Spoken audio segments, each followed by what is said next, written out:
this time on Two Desert Rats in Belize.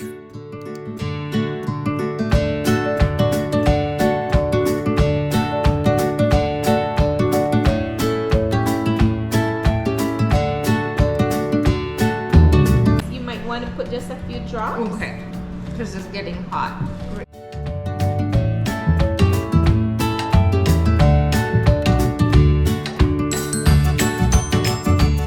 So when you're coming down the Hummingbird Highway, there's a big Marie Sharp sign that points the way, and it says 1 mile down this dirt road to get to it.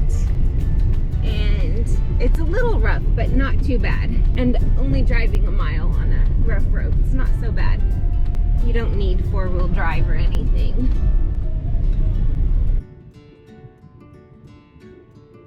This is part of the farm, driving into Marie Sharp's.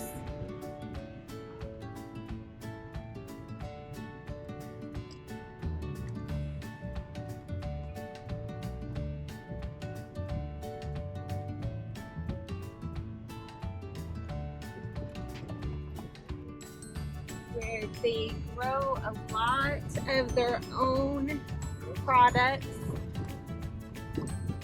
It's just wonderful, just straight from farm to table. And all the way in the US now you can get their hot sauce. We are at Marie Sharp's, the hot sauce of Belize. We're gonna take a tour here, and we had to be a little prepared. You have to wear long sleeves, pants, closed-toed shoes, and everything we read online before you do it. So we're gonna go check this out. We just found out that we need to have masks also to do the tour. So we're gonna go back to our backpacks and get a mask out. It's the first time we've had to wear a mask in Belize this time. So we're gonna start off here. I'm just gonna give you a brief little history. Then after that, we're going to go inside the factory, and then after inside the factory, we go back into the gift shop. Okay. So my name is Shamira again. We're standing on 400 acres of farmland. So this estate is called Melinda's, right? Okay. When she first started her factory in 1981, the same year that we became an independent country, you know, she started as Melinda's because that's the name of the estate. However, we know it today as Marie Sharp's. And that's because we know have you heard the story that how she lost her name? No. So I'm going to brief you a little bit about that afterwards then. So she started by accident because back then someone else was making hot sauce. And she had hoped that the person would purchase all these habaneros that she had planted. However, the person was only making in small quantities. So what happened to all the leftover habaneros? She stored them in her garage, and after work she would just come home and start experimenting with hot sauce. She gave them away to her family and friends. The feedback was positive, and you know, people told her, you know, why don't you sell this? And that's what she did. Mm-hmm. She and her kids would go from store to store, different district, and ask the shop owners, would you purchase this from me on a consignment basis? And that's how she started. In 1984, she sold her first shipment of hot sauce to the US. Bear in mind, it was only 1 pallet. Mm-hmm. I'll show you what a pallet looks like inside.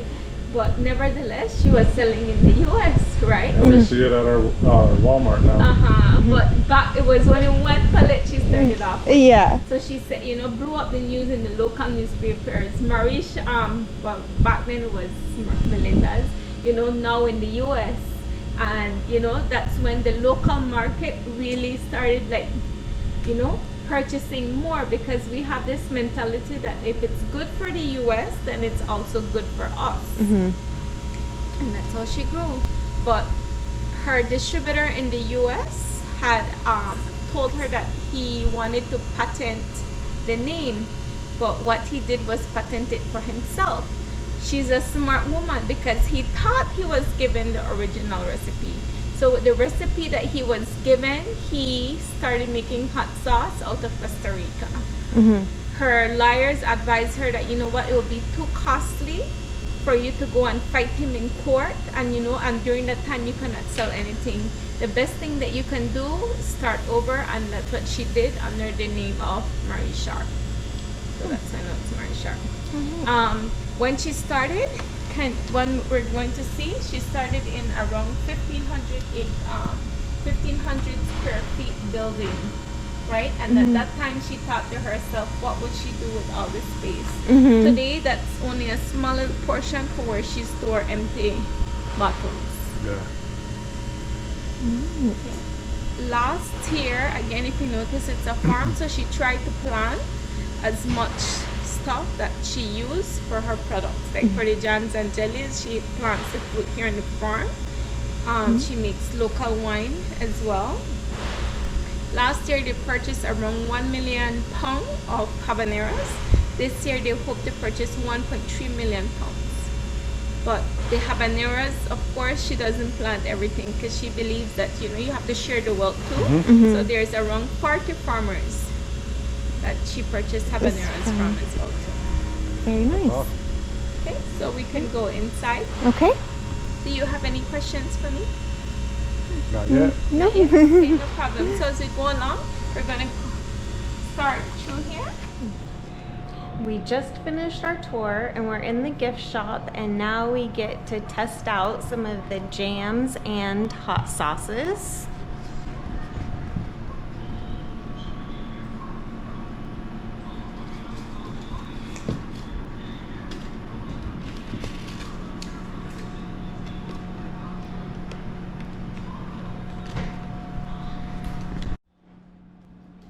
So we're going to start off with the traditional. Here we have heat level 1, 2, and 3. If you notice, these are orange in color because they're carrot based. I'm going to start over here with heat level number 1, 2, and 3. That's my favorite one. Yeah, I totally she was telling me about it. Okay. I can do that one. And then it's going spicier. Yeah, that one That one is. was hot. Yeah, I went that was super hot. Warm it? Oh, you have this one too? Yes. This one you only need a little drop to eat, right? Yeah, I don't do that one now. I haven't even tried it. Oh, we have some apple juice here in case you need it. I'm gonna need it. So now we're going to go back down into heat levels. We're going to try several different flavors, one that she has. Here we have, this one is grapefruit, and then this one is orange pulp. Oh, I have not tried So grapefruit. these pairs well with seafood. Okay. I personally like the grapefruit one though on top of eggs, and I like the orange one on top of popcorn. Oh, popcorn.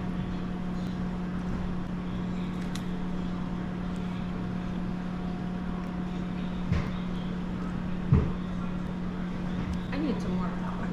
I The didn't put any grapefruit, on. I really enjoy that one.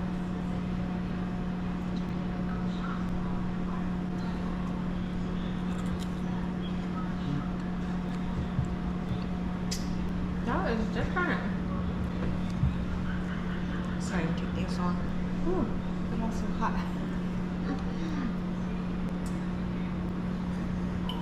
So you said you have the pineapple one at home. This will be the next one that we will try.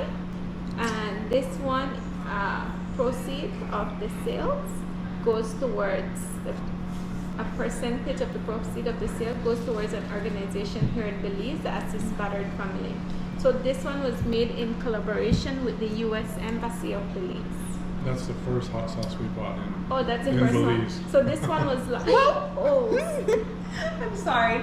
I it, thought it doesn't have a cover. it doesn't have a cover. I didn't notice.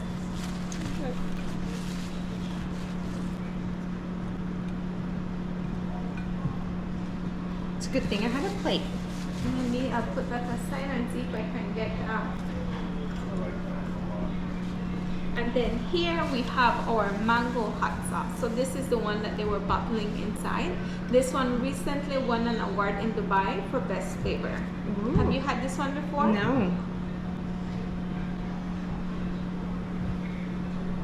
So So that one, if you make like a wing sauce too, like even if you want to do like a tropical, or I put it on top of pizza. These are still in the heat level number 2. Here we have this one is a nopal base or the cactus. Driving in, I'm not sure if you saw the plants. Oh, okay. Right? And then this one here is a garlic flavor. This is actually her favorite hot sauce. Okay. I like that one.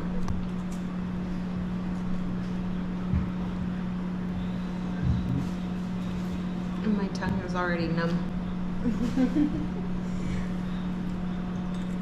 So this one you've had before, right? This one doesn't have a cover either, so Right. just I'm being careful with that one. I do like the garlic too. So there's 2. This one they were inspired from watching that show Wild Alaska. You know how they smoke everything, so they thought, you know what, let's try that with the habaneros. And this is actually one of my favorite one. I feel like I will not have a rice and beans without having that. Or if you want to do like a shrimp cocktail sauce, you take a little bit of mayo, that to how spicy you want it, and a pinch of brown sugar, you whisk it together. Such a nice flavor. Actually, that ain't bad. But that is, it's very smoky. So Very this one smoky. is, you might want to put just a few drops. Okay. Because that one is heat level number 5. And up next, we have a little challenge. Because it's getting hot. So now we're going to go up to heat level number 4, Okay. right? But we have 2 that are heat level number 4. We have the Belizean heat and the no winds allowed. The difference between them is the amount of carrots. Okay. So I want to see if you can guess which one it is. If you get it wrong, you notice there's a shot glass in front of you. You have to take a shot of hot sauce. This one's called No Wimps Allowed. I like that one. It's a good name.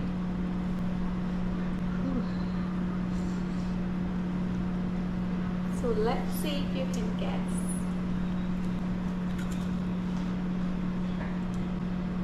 Ooh. Hit it. That one is spicy. Okay.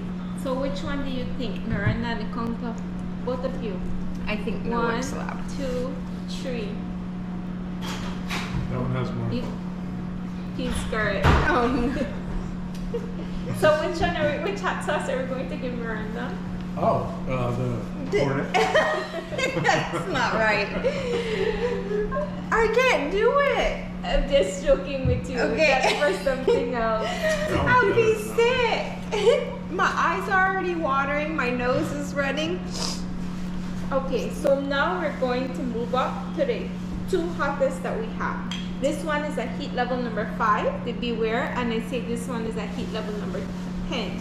So the Scoville unit for this one is around 9,000. And then for the Red Hornet, it jumps up to 18,000. 80 or 18? 18. 118. So double. Okay. All these are made with habaneros. This is the only one that's made with the scorpion pepper. Okay. Okay, because actually our customers were requesting for something spicier. So we have to give them what they're asking for. A little dab. Ooh. Yeah, this Hornet is no joke. You did it, Miranda. I did it. Be proud. Woo. That's a tough one right there. So I think you both deserve a pat on the back because you finished The challenge. the hot sauce. I mean, you tried everything. You know, you didn't wimp out. Let me give you a clean plate for there. This one next, you said you've tried it, so you know this is made out of annatto. Here we make our stewed chicken, anything kind of meat. We put this on it to give it that beautiful color. And I'm just going to show you what it looks like. Oh, So this is what annatto looks like here. You can hold it if you like. Just Yeah. some little pots with the little red seed. Close up. what are these? Anywhere? Right here on the farm anywhere. So they could grow down there in Independence also? Yes. It grows like a tree and it's very bushy and these like on the branch. Other parts like this, other parts of the Caribbean, they use this on their bodies as dyes around Carnival, because that's what it is, a natural coloring. I don't know. I'm still burning from that hornet sauce. I'm sweating now. This is a regular steak sauce, and then this one is a smoked spicy. So I just love the ingredients that this is made with, because it's made with tamarind, ginger, and green mangoes. So good news for you. We're going to move on to the sweet portion. So this one is orange jelly, and again she started making jams because these are fruits that she has on the farm. So instead of having it go to waste. Is this our apple juice? Actually yes, but it's made from concentrate. Orange marmalade. The difference is that the orange marmalade has in the actual peel. That was good too. And I think I like the jelly better. My mouth is still burning. I know, I like the marmalade. The roof of my mouth burns. First, I'll try that one.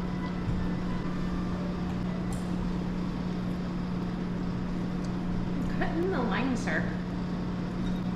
Have you been to San Ignacio's yet? There's this restaurant called the Guavalin. They do an amazing pork chops where they glaze the guava jam on top of it. It's so delicious. We'll have to check that out. That's different. I never had a jam that tasted like that. Like guava. Yeah, mango is good too. Pineapple. And then this is a red and a green pepper jelly. These goes well if you do like a cream cheese and crackers. Oh. Or you could use it as a substitute for cranberry sauce. And here we have our green mango chutney. And here we have a salsa. This is made with the nopal and the moringa leaves. Which I like one? that chutney. The chutney is good, right? Green mango chutney. I love trying new things. There's a lot of new things today. Okay, so I know you said that you tried making your own beer. Here we also try making our own wines. But for me, I consider it more of like a tequila than a wine because it's very high, like a flavored tequila. Here I have a picture of what a Malay apple looks like and a wax apple. A wax apple. Have you seen those I before? have not seen those before. Malay apple? No, wax apple. So cute though.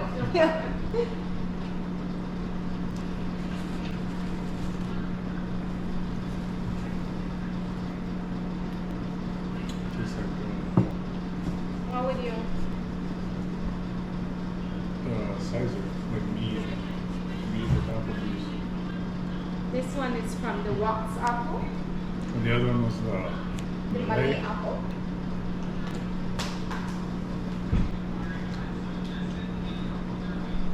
I like the Malay better. You like the Malay? Okay, and then the next one will be cashew. Cashew is from the fruit, not the nut. So most people don't know cashew is a fruit. Right. Yeah. Yeah. We have a learned. big cashew tree in our backyard. You but have the, one? The Belizeans have schooled us on They- how you actually do this. Yes, and so they were telling us about the fruit, and we were like, that's not like. One of the other Belizeans was like, yeah, he stopped him and was like, they roast them and eat the nuts. And They thought we're weird. Yeah, they thought we were weird. Have for you that. tried roasting your own cashew nut? We have not. No, because every time we get here, they're like not quite ready, or there's. We just finished our tour of Marie Sharp's. It was great fun. We got to taste all of their hot sauces, like every flavor that they make. We got to try all of their jams. Chris got to try out some of their fruit wines that they do and cashew wine. Everything was great. It was fun, and it was $10 US for the tour and tasting and everything. So you guys stop and try this one out for sure. Next time on Two Desert Rats in Belize.